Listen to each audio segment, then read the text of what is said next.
যখন দেখবেন এরকম ছোট ছোট পাহাড় দেখা যাচ্ছে সামনে, তার মানে আমরা স্কটল্যান্ডের ভেতরে প্রবেশ করতে যাচ্ছি। এটা হচ্ছে ফার্স্ট ক্যাফে ইন স্কটল্যান্ড। বীজটা যে এত সুন্দর, সব পুরা পাথর। এটা মনে হয় কয়েকশো বছরের পুরনো কিংবা কয়েক হাজার বছরের পুরনো হতে পারে। আমরা পৌঁছায় গেলাম 21 চেস্টনাট গ্রোভ। ক্যারাভ্যানে ঢোকার পরে খাওয়া দাওয়া সেরে আমরা বের হয়েছি একটু হাঁটতে, ক্যারাভ্যান পার্কটা ঘুরে দেখার জন্য। এই যে এই সাইডটা হচ্ছে যেটা দেখাচ্ছিলাম একটু আগে, মোবাইল ক্যারাভ্যান। এই যে হলিডে পার্কের ঠিক সামনেই এখানে একটা ফেরিপোর্ট। আমার ছেলে মেয়ের আবার খবর দিল এখানে নাকি আরো জেলিফিশ পাওয়া গেছে। এই যে এখানে আরো অনেকগুলা জেলিফিশ। আমরা চলে আসছি স্কটল্যান্ডের মরিসনে। এই ভিডিও করতে করতে কোথাও জানি আমার ফোনটা পড়ে গেছে, খুঁজে বের করা লাগবে। সো আমরা ক্যারাভ্যান পার্ক থেকে বের হয়ে যাচ্ছি। আমরা বিভিন্ন পয়েন্টে থামবো এবং শেষমেশ আমরা আজকে বিকালে পৌঁছাবো আমাদের নেক্সট ডেস্টিনেশন। আসসালামু আলাইকুম দর্শক, আমরা ক্যারাভ্যান পার্ক থেকে বের হয়ে রওনা দিয়েছি আমাদের পরবর্তী গন্তব্যের উদ্দেশ্যে। এই যাওয়ার পথে আমরা বেশ কিছু দর্শনীয় জায়গাতে দাঁড়াবো, তো চলেন যাওয়া যাক।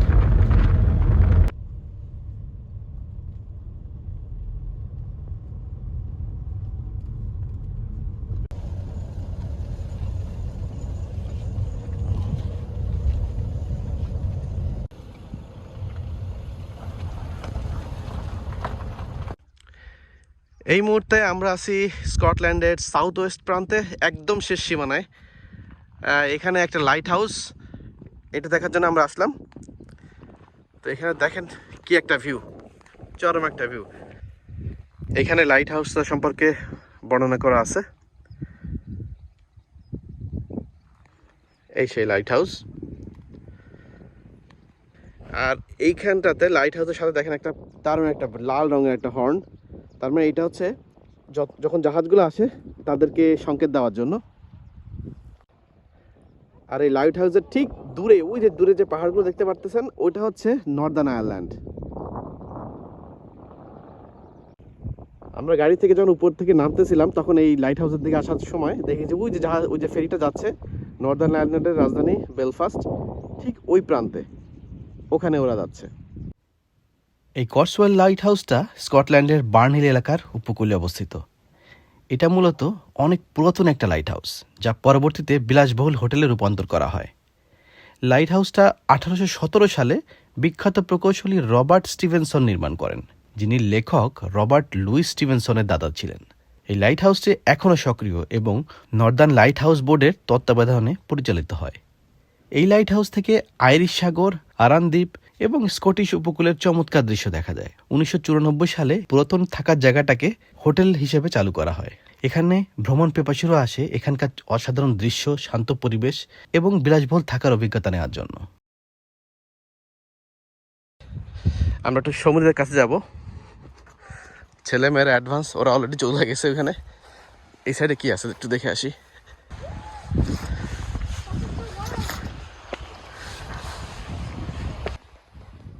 এখানে একটা গাড়ি একটা পড়ে আছে। এই কোর্সওয়েল পয়েন্টটা মূলত কঠিন শিলা এবং খাড়া পাথরের ক্লিফ দিয়ে গঠিত, যা হাজার বছর ধরে ঢেউয়ের ক্ষয়ে ক্ষয়ে তৈরি হয়েছে। এই অঞ্চলের পাথরগুলো মূলত আগ্নেয়গিরি এবং ডেসিমেন্টারি উৎস থেকে তৈরি, যা দক্ষিণ পশ্চিম স্কটল্যান্ডের পুরনো জিওলজিক্যাল হিস্ট্রি বহন করে। এখানকার ভিউটা ওয়াও, সব প্রবাল পাথর। একটু আগে দেখতেছিলাম একটা ফেরি বেলফাস্টের দিকে যাচ্ছে, আর এই ফেরিটা বেলফাস্ট থেকে রওনা হয়ে স্কটল্যান্ডের দিকে আসতেছে।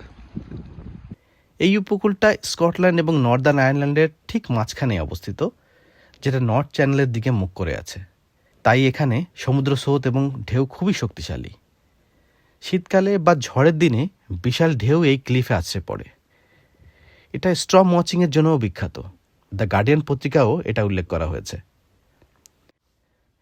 এখান থেকে পরিষ্কার আবহাওয়ায় আইল অফ আরান ছাড়াও কখনো কখনো নর্দার্ন আয়ারল্যান্ডের উপকূলও দেখা যায়।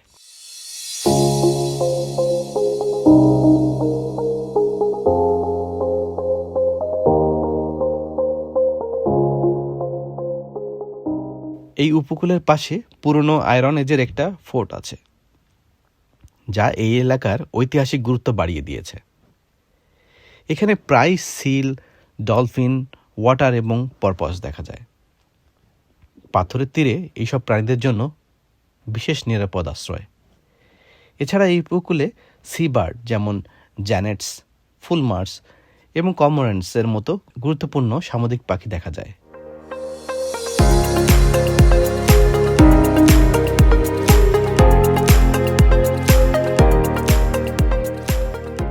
এই পাথরের উপকূলের আশেপাশে সি ফিশিং খুবই জনপ্রিয়, বিশেষ করে ম্যাক্রোয়েল এবং পোলক ধরার জন্য।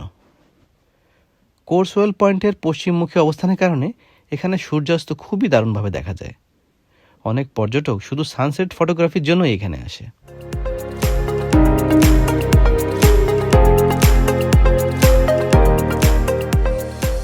এই উপকূলের সবচেয়ে বিশেষ ব্যাপার হলো এটি একই সঙ্গে ওয়াইল্ড, নিরিবিলি, ঐতিহাসিক, যা স্কটল্যান্ডের অনেক সমুদ্র তীর থেকে আলাদা।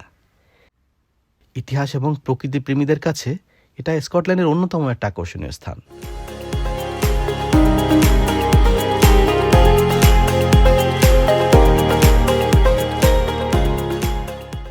সো এখানে আমরা প্রায় 1.5 ঘন্টার মতো ছিলাম। তো মনে হচ্ছিল আরো বেশ কিছু সময় থাকি। খুবই চমৎকার একটা জায়গা, তবে যেতে হবে। এইমাত্র আমরা পৌঁছালাম পোর্ট প্যাট্রিকে। সো পোর্ট প্যাট্রিকে ঢোকার পরেই এই যে এখানে বিশাল একটা কার পার্ক, এখানে আমরা গাড়িটা পার্ক করলাম।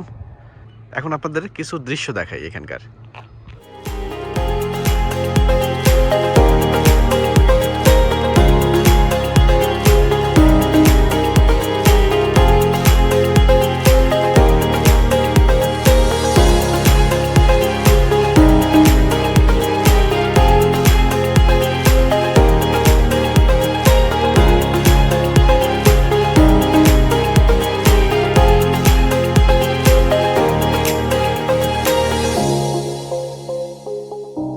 পোর্ট প্যাট্রিক স্কটল্যান্ডের ঐতিহাসিক কাউন্টি উইকটাউনশায়ারের একটি গ্রাম, যা ডামফ্রাইস অ্যান্ড গ্যালোওয়ের অন্তর্ভুক্ত এবং রাইন অফ গ্যালোওয়ের পশ্চিম উপকূলে অবস্থিত।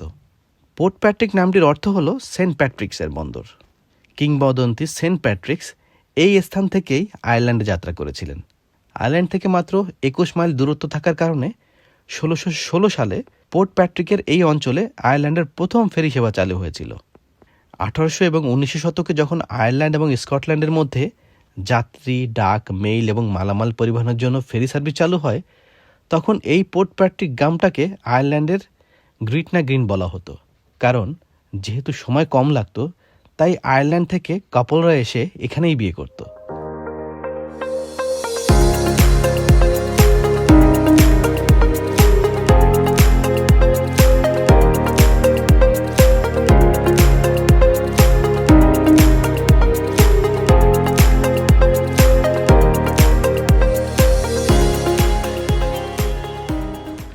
আমরা একটু হেঁটে হেঁটে এখানকার পোর্ট প্যাট্রিকের বিচের দিকে যাচ্ছি।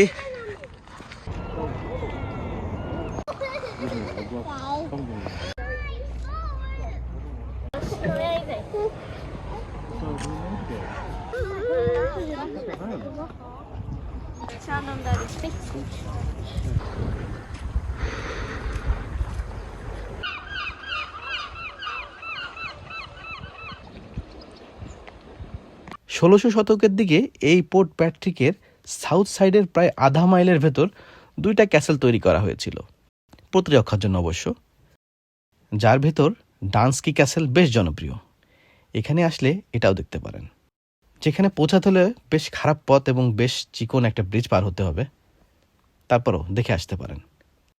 এই পোর্ট প্যাট্রিক হল সেই কেন্দ্র যেখান থেকে যুক্তরাজ্যের উত্তর এবং পশ্চিম সমুদ্রের জন্য নেভটেক্সট সংকেত প্রচারিত হয়। এছাড়া এই পোর্ট প্যাট্রিকে ইউকের সর্বোচ্চ সানলাইট পাওয়া যায় বলে জানা যায়। এই পোর্টে প্রচুর পর্যটক আসে এখানকার সাধারণ সূর্যাস্ত দেখতে, মাছ ধরতে, বোটিং করতে এবং ক্লিফ ওয়াক করতে, এবং পাশাপাশি এখানকার ফ্রেন্ডলি রেস্টুরেন্টের খাবার খেতে।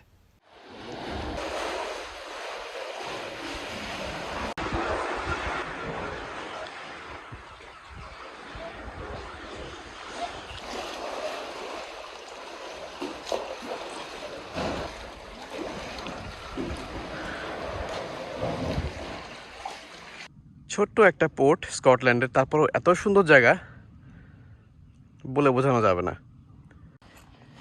এখান থেকে দেখলাম কয়েকজন বের হচ্ছে, দেখি সামনে হেঁটে যাওয়া যায় কিনা।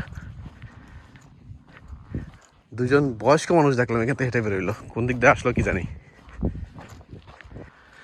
না, এইখানে না, সম্ভবত ওই সাইড দিয়ে, সম্ভবত এই দিক দিয়ে আসছে। হ্যাঁ, এদিকে যাওয়ার কোনো রাস্তা নাই, বাট এখানে একটা ভিউ পয়েন্টের মতো।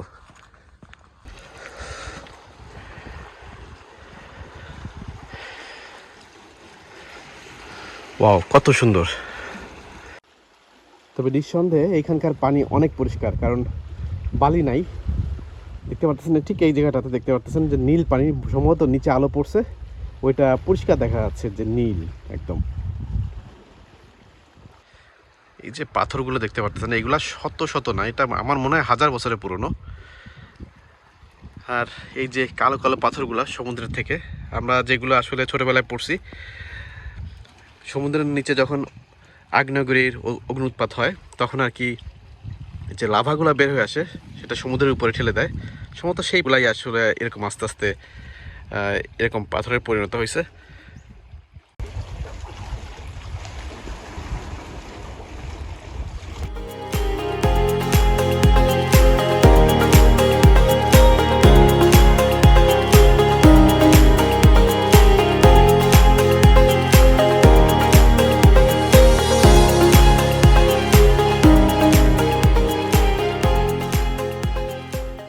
এগুলো দেখেন আল্লাহর কি অপূর্ব সৃষ্টি, আসলে এগুলোর কাছে আমরা কিছুই না। একদিন এই সমস্ত কঠিন পাহাড়ও ধ্বংস হয়ে যাবে। একটু গরম লাগছে, আইসক্রিম খাওয়ার জন্য একটা শপে ঢুকতেছি, দেখি কি আইসক্রিম পাওয়া যায়।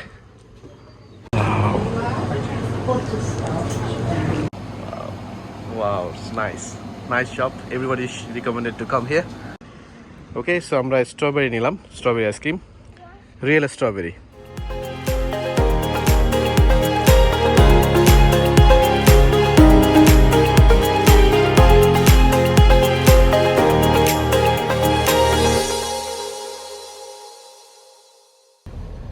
যখন স্কটল্যান্ডে আসবেন তখন দেখবেন যে মাঠে ঘাটে খালি গরু আর গরু।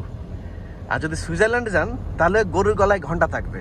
আমাদের সুইজারল্যান্ড এপিসোডে গেলে দেখতে পারবেন আমাদের সুইজারল্যান্ডের বিভিন্ন জায়গায় ভ্রমণের গল্পগুলো দেখার আমন্ত্রণ রইল।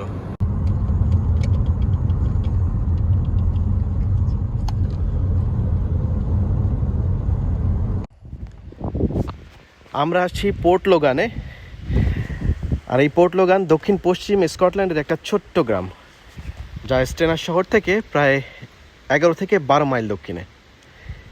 এই গ্রামের আদি নাম ছিল পোর্ট নেসক। প্রচণ্ড বাতাস সমুদ্রের, এই ভূখণ্ডের আকার নাকের মতো হওয়ার কারণেই সম্ভবত এই নামটা দেওয়া হয়েছিল। 1818 সালে এই গ্রামটা পরিকল্পিতভাবে গড়ে তুলছিল নোগানের ল্যান্ডলর্ড কর্নেল অ্যান্ড্রু ম্যাকডাওয়াল। তবে এর ইতিহাস আরও পুরনো। তো সামনে যে টাওয়ারটা আপনারা দেখতে পাচ্ছেন এটার নাম হচ্ছে বেল টাওয়ার। এই বেল টাওয়ারটা ডিজাইন করছিল ফেমাস আর্কিটেক্ট থমাস টেলফোর্ড। এটার ভেতর থেকে সম্ভবত নিচে যাওয়ার একটা রাস্তা আছে, কোনো একটা সুড়ঙ্গ আছে, সেখানে যাব না, ভয়ঙ্কর মনে হচ্ছে, অন্ধকার। এই টাওয়ারটা মূলত খারাপ আবহাওয়ার সময় মাছ ধরার এবং বাণিজ্যিক নৌকাগুলোকে ঘন্টা বাজিয়ে পথ দেখাতে সাহায্য করত। এই তীরের ঠিক ওই পাশে 1788 সালে কর্নেল অ্যান্ড্রু ম্যাকডাওয়াল একটা গোলাকার পুকুর তৈরি করেছিলেন, যেটা পাথর দিয়ে তৈরি। সেখানে সমুদ্র থেকে মাছ ধরা তাজা মাছ সংরক্ষণ করা হতো, আর এটাকে বিশ্বের প্রাচীনতম মেরিন লাইফ সেন্টারের একটা বলে মনে করা হয়। এই গ্রামের ভিতরে একটা বোটানিক্যাল গার্ডেনও আছে, যেটা 1900 সালে প্রতিষ্ঠিত হয়। এছাড়া এখানে 2001 থেকে 2003 সালের বিবিসির কিছু জনপ্রিয় টিভি সিরিজও চিত্রায়ন করা হয়েছিল। 1682 সালের দিকে ম্যাকডওয়াল পরিবার এখানে একটা জেটি এবং গ্রাম গড়ে তুলছিলেন। 1818 সাল থেকে 1822 সালের মধ্যে নির্মিত এই বন্দরটি প্রতিদ্বন্দ্বী বন্দর পোর্ট প্যাট্রিকের চেয়ে বেশি বাণিজ্যের আকর্ষণের উদ্দেশ্যে তৈরি করা হয়, কিন্তু আসলে সেই পরিকল্পনা সফল হয়নি। গ্রামটা আজও মূলত একটা মাছ ধরার গ্রাম হিসেবেই রয়ে গেছে।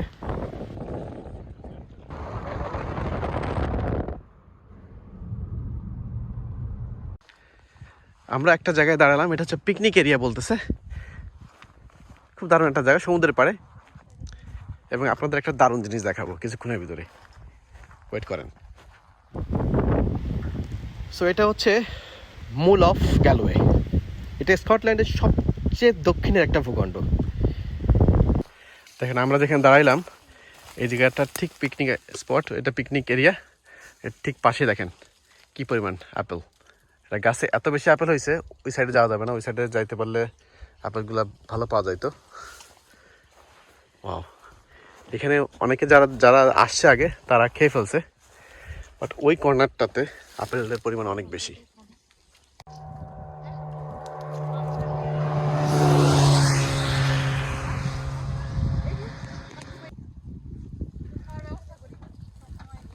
আমরা এখানে খাওয়া দাওয়া শেষ করলাম, খাওয়া দাওয়া করে আমরা একটু বিচের দিকে যাচ্ছি।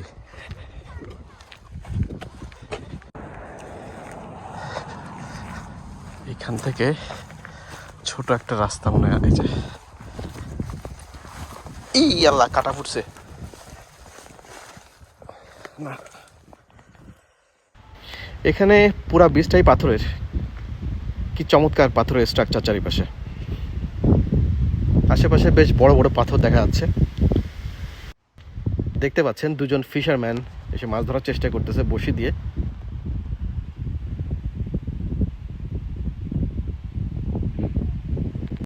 পথ চলতে চলতে বিভিন্ন জায়গা দেখতে দেখতে বেলা প্রায় শেষের পথে।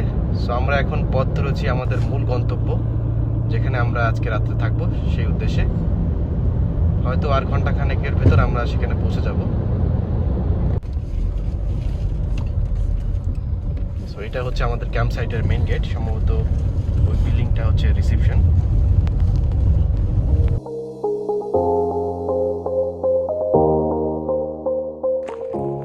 আমরা আমাদের ক্যাম্প সাইটে চলে আসছি। এখানে অনেকগুলো টেন্ট, অলমোস্ট 50 টেন্টস আছে এখানে প্লাস ওই সাইডে বেশ কয়েক জায়গায় টেন্ট আছে, একদম ওই শেষ মাথা পর্যন্ত টেন্ট আছে।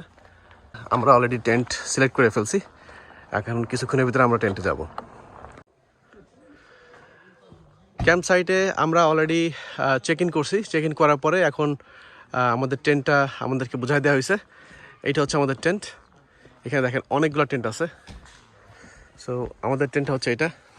আমরা অলরেডি ঢুকে দেখছি এখানে দুইটা ডাবল বেড দেওয়া, ঠিক আছে। সো টেন্ট যেমন হয় আর কি, এর থেকে তো এটা তো আসলে হোটেল কিংবা কটেজ রুম না, টেন্ট এরকমই হবে। সো আশা করছি রাত্রে ঠান্ডা লাগবে না। দুইটা বাচ্চা কাচ্চা আছে, তো আশা করি ওরা এনজয় করবে। টেন্টে আমাদের নেইবাররা অলরেডি আগুন জ্বালা রাখছে, সবাই পাশে বসছে, একটু পরিবেশটাকে গরম করতেছে। আমাদের একটা নিয়ে আসা উচিত ছিল, তাহলে ভালো লাগতো।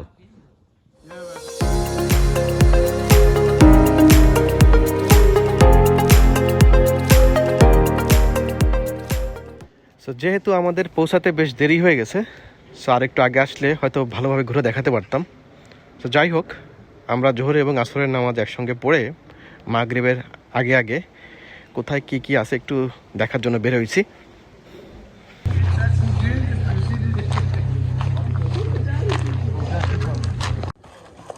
ক্যাম্পে যারা আসবে তাদের জন্য ডিশ ওয়াশিংয়ের জন্য এরকম একটা ছোট্ট বাইরে ব্যবস্থা রাখছে।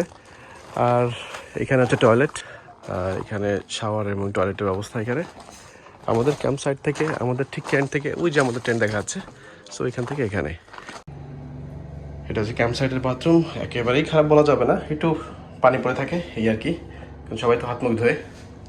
এটা হচ্ছে শাওয়ার, ঠিক আছে, স্ট্যান্ডার্ড। এই ছোট্ট মাঠের ভিতর আবার অন্যরকম একটা ব্যবস্থা, যে নিজেদের টেন্ট যারা নিয়ে আসতে চায় তারা এখানে থাকতে পারে। তবে এই বিল্ডিংয়ের ভিতর কিচেন সহ ডাইনিং এবং বসার ব্যবস্থা আছে। আমাদের ক্যাম্পিংয়ের খাওয়া দাওয়া, ক্যান্ডেল লাইট ডিনার, এদিকে রুটি গরম হচ্ছে। আমরা যখন ক্যাম্প সাইটে পৌঁছাই গতকাল, আমরা জানতাম না যে এখানে কোনো লাইটের ব্যবস্থা থাকবে না। সো বাধ্য হয়ে অন্ধকারে থাকতে হয়েছিল কিছুক্ষণ। পরবর্তীতে অবশ্য 20 মিনিট ড্রাইভ করে কাছের একটা আজদাতে গেছিলাম, কিন্তু ভালো কোনো ক্যাম্পিং লাইট পাইনি। তাই আমরা অনেকগুলো ক্যান্ডেল নিয়ে আসছিলাম যাতে ক্যান্ডেল লাইট ডিনার করতে পারি। শুভ সকাল, এটা ছিল আমাদের ক্যাম্প সাইট। রাত্রে আমরা ওই পাশে টেন্টে ঘুমাইছিলাম, এইখানে একটা টেন্টে। ওকে, সো এইখানে টেন্টগুলো আমরা গাড়িগুলো পার্ক করছি এই সাইডে, এবং এই সাইডে কিছু ক্যারাভ্যানও আছে। ক্যারাভ্যান শুধু এইগুলো না, আর ওই সাইডে আর একটা সাইড আছে যেখানে ক্যারাভ্যান, শুধু ক্যারাভ্যানই আছে। এটা দেখেন অন্যরকম একটা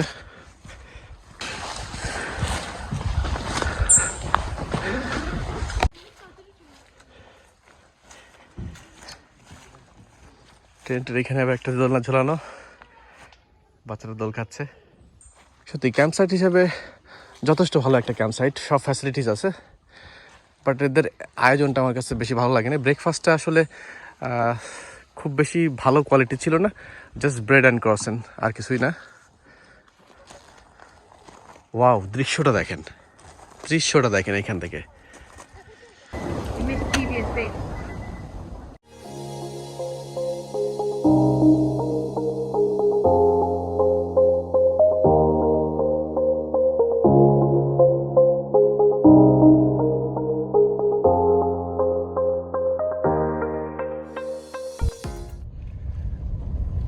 আমরা এখন ক্যাম্প সাইট থেকে বের হয়ে যাচ্ছি। এখান থেকে আমরা নতুন ডেস্টিনেশনে চলে যাব। আমাদের নেক্সট ডেস্টিনেশন হচ্ছে ফল ক্রিক উইল।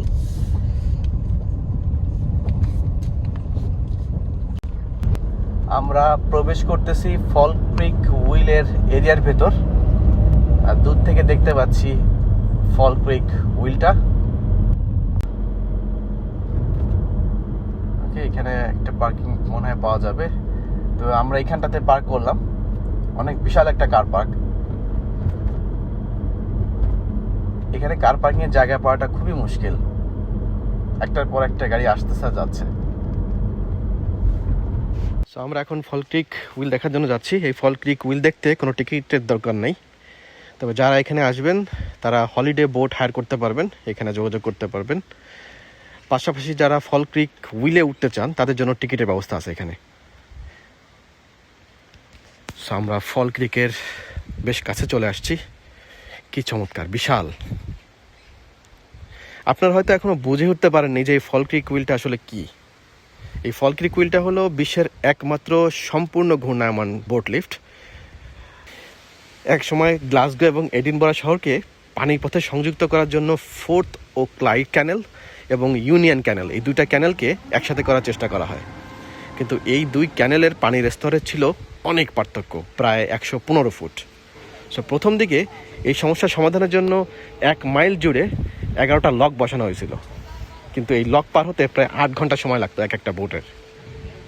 সো যখন রেলপথ চালু হয় তখন আবার এই ক্যানেলগুলোর ব্যবহার কমতে শুরু করে, এবং 1933 সালে আস্তে আস্তে এই লকগুলো সব ভেঙে ফেলা হয়। 1990 দশকে মিলেনিয়াম লিঙ্ক নামে একটা প্রকল্পের মাধ্যমে স্কটল্যান্ডের মধ্য অঞ্চলের ক্যানেলগুলোকে আবার পুনর্জীবিত করার চেষ্টা করা হয়।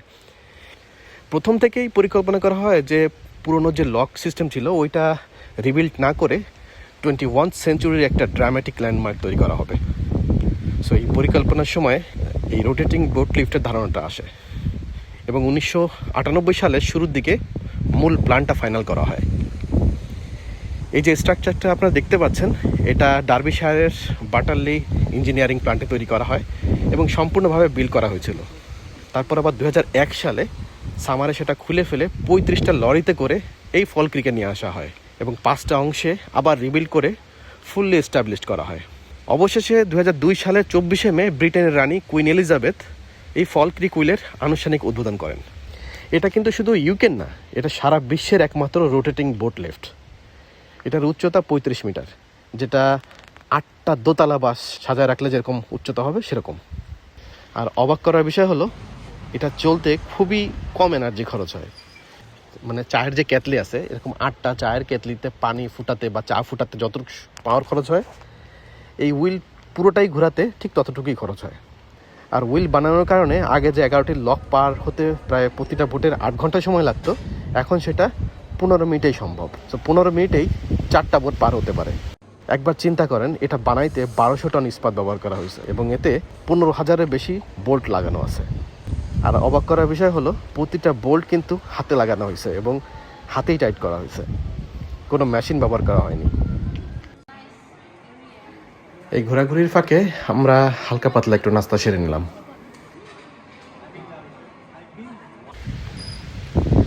আমরা একটু এগিয়ে যাচ্ছি বাচ্চাদের খেলার জায়গার দিকে, যেখানে বিভিন্ন ধরনের অ্যাক্টিভিটি করা যায় সেই জায়গার দিকে। এখানে দ্য কেলপিসের ছোট ভাস্কর্য দেখতে পাচ্ছি, পাশাপাশি ছোট্ট করে ওই ফল ক্রিক হুইলও বানায় রাখছে। এখানে এমন দারুণ কিছু অ্যাক্টিভিটি করে রাখছে যেগুলো দেখলে এদের ওয়াটার ইঞ্জিনিয়ারিং সম্পর্কে ধারণা পাওয়া যায়। প্রতি বছর এখানে প্রায় 5 লাখের মতো দর্শক আসে দেখার জন্য। 2007 সালে ব্যাংক অফ স্কটল্যান্ডের নতুন যে 50 পাউন্ডের নোট আছে তার উপরে কিন্তু এই ফল ক্রিকের ছবি দেওয়া আছে। আর একটা মজার ব্যাপার আপনাদেরকে জানায় রাখি, এই ফল ক্রিক হুইল রানী এলিজাবেথ উদ্বোধন করলেও নিরাপত্তাজনিত কারণে কিন্তু তাকে এই হুইলে চড়ার অনুমতি দেওয়া হয়নি। এই শেষ প্রান্তের দিকে এখানে ইয়াওজা বলের একটা অ্যাক্টিভিটি আছে, একটু দেখি।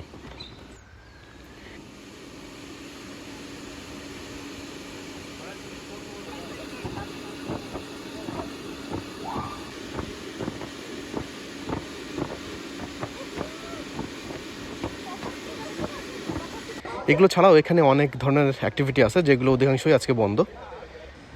এই ছোট ছোট কাউন্টার থেকে এই অ্যাক্টিভিটির জন্য টিকিট নিতে পারবেন। আমরা এখন কার পার্কের দিকে যাচ্ছি, এরপর আমরা আরেকটা স্পটে যাব।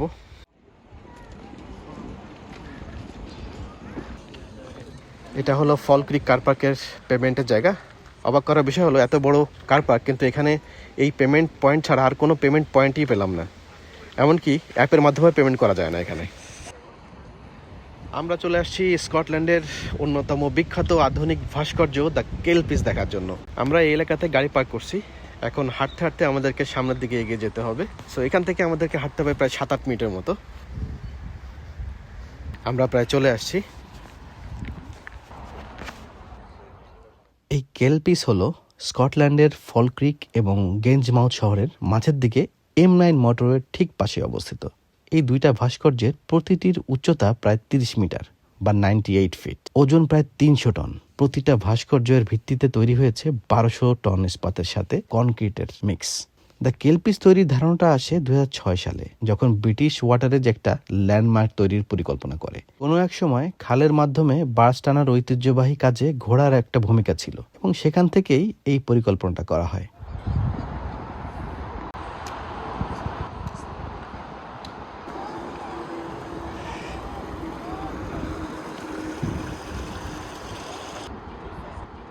অ্যান্ডি স্কট এই ভাস্কর্য দুটোর ডিজাইন করেছিলেন। 2013 সালের শেষের দিকে এর কাজ শেষ হয় এবং 2014 সালের এপ্রিল মাসে উদ্বোধন করা হয়। দুটো কেলপিসই আসলে দুটো ঘোড়ার আদলে তৈরি করা হয়েছে। ডিউক এবং ব্যারন নামে দুইটা ঘোড়া গ্লাসগো সিটি কাউন্সিলের অধীনে পলক কাউন্টি পার্কে দর্শনার্থী এবং মালামাল পরিবহনের কাজে ব্যবহার করা হতো। আর এই ভাস্কর্য দুটোর মধ্যে মাথা নিচু করাটা হলো ডিউক, আর অন্য পাশে কিছুটা বড় ওটা হলো ব্যারন। এই প্রকল্পের নামকরণ করা হয়েছিল স্কটল্যান্ডের পৌরাণিক জলপ্রাণী থেকে, যেগুলো ঘোড়ার রূপ ধারণ করতে পারত বলে মানুষ বিশ্বাস করত।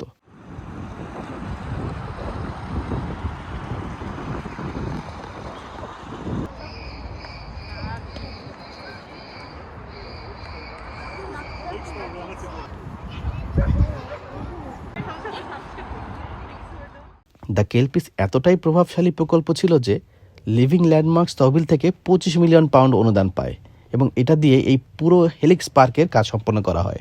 আর এখন এই জায়গাটা এতটাই জনপ্রিয় যে পৃথিবীর বিভিন্ন প্রান্ত থেকে টুরিস্ট আসে দেখার জন্য।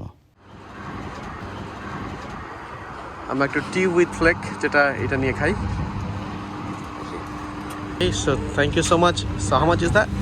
450, please. Thank you. So আমরা একটু আইসক্রিম নিলাম একটা মেয়ের জন্য।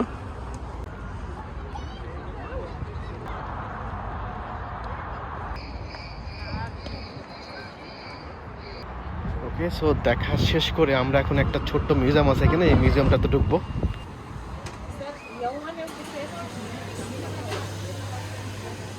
মিউজিয়ামে ঢুকেই এখানে স্কটিশ ক্যানালের একটা ম্যাপ দেওয়া আছে।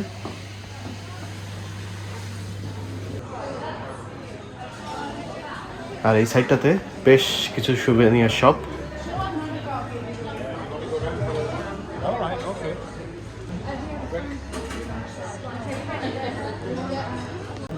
আর এক পাশে একটা ছোট রেস্টুরেন্টের মতো আছে।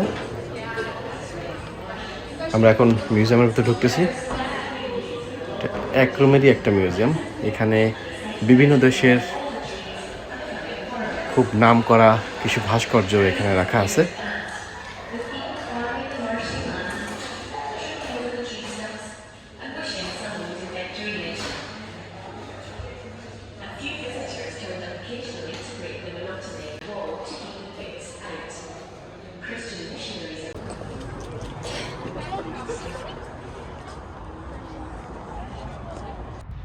দেখা শেষ, আমরা এখন রওনা দেবো আমাদের ম্যানচেস্টারের উদ্দেশ্যে। সো শেষবারের মতো দ্য কেলপিসটাকে দেখে নিচ্ছি। আমার চ্যানেলে এই দ্য কেলপিস নিয়ে আরও একটা ভিডিও দেওয়া আছে, চাইলে দেখে নিতে পারেন। যারা আমাদের আজকের ভিডিওটি দেখলেন সবার প্রতি কৃতজ্ঞতা। এই চ্যানেলে নতুন হয়ে থাকলে সাবস্ক্রাইব করে বেল আইকন চেপে সাথে থাকতে পারেন। পরবর্তীতে আরও অনেক ট্রাভেল ভিডিও আসবে ইনশাআল্লাহ। সো আমাদের জন্য দোয়া করবেন আর সবাই ভালো থাকবেন। আসসালামু আলাইকুম।